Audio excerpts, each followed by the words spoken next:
না। ফেরাউনের দাসী সুন্দর করে উত্তর দিল, না না না, তোমার পিতা আমার খোদা হতে পারে না, তোমার পিতা আমার প্রভু হতে পারে না, আমার প্রভু হলেন কে? সে ফেরাউনের কন্যার চুলকে সে সিঁথি করতেছে। চুল সিঁথি বুঝেন তো? হ্যাঁ, মাথা আশ্রানো। এই যে চুল সিঁথি করতেছে, হঠাৎ করে চিরুনিটা মাটির মধ্যে পড়ে গেল। মাটির মধ্যে যখন পড়ে গেল, তখন এই ফেরাউনের দাসী নাম মুসাতা, এই দাসী মাটি থেকে যখন চিরুনিটা তুললেন, তখন বিসমিল্লাহ বলিয়া তুললেন। ফেরাউনের কন্যা মনে মনে চিন্তা করল, এই দাসী তো আমার আব্বা ফেরাউনকে প্রভু মনে করে না,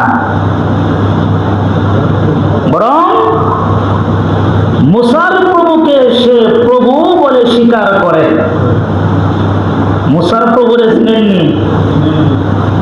হযরত মুসা আলাইহিস সালাতু ওয়াস সালামের প্রভুরে চিনেন? এই প্রভুকে এখনো আসেননি? আছে।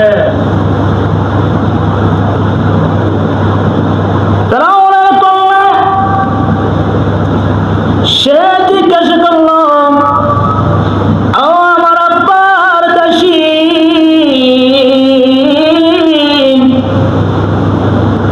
বলো তুমি কি আমার পিতাকে তুমি খোদা মনে করো না? ফেরাউনের দাসী সুন্দর করে উত্তর দিল, না না না, তোমার পিতা আমার খোদা হতে পারে না, তোমার পিতা আমার প্রভু হতে পারে না, আমার প্রভু হলেন কে? আর রাসূল বলেন কে?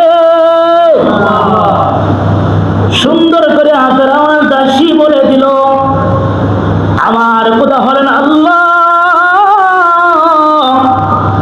আমি ওই আল্লাহকে আমি খোদা মনে করি, আমি ওই আল্লাহকে আমি রব মনে করি। ফেরাউনের কন্যা ফেরাউনকে বলল, আপনার দাসী তো আপনাকে খোদা মানে না।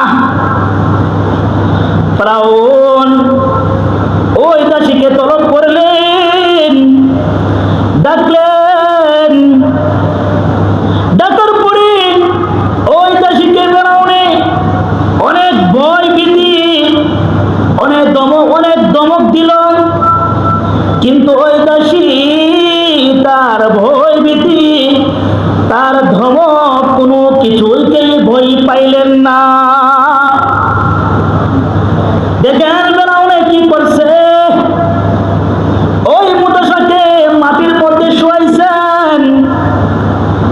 মুতাসার একজন শিশু বাচ্চা ছিল, ওই বাচ্চা তার বুকের মধ্যে উঠছে, ওঠার পর ওই বাচ্চা তার যে দুধ আছে দুধ খাইছে।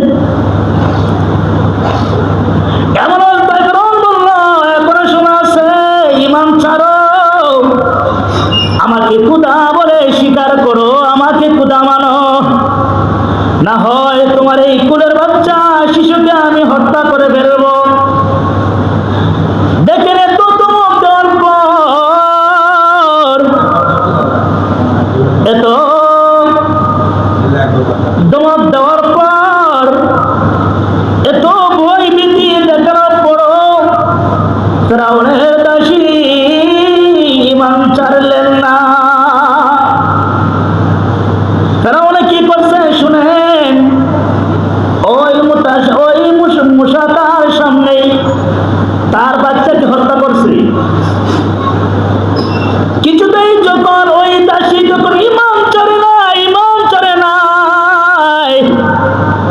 ঈমান না করার কারণে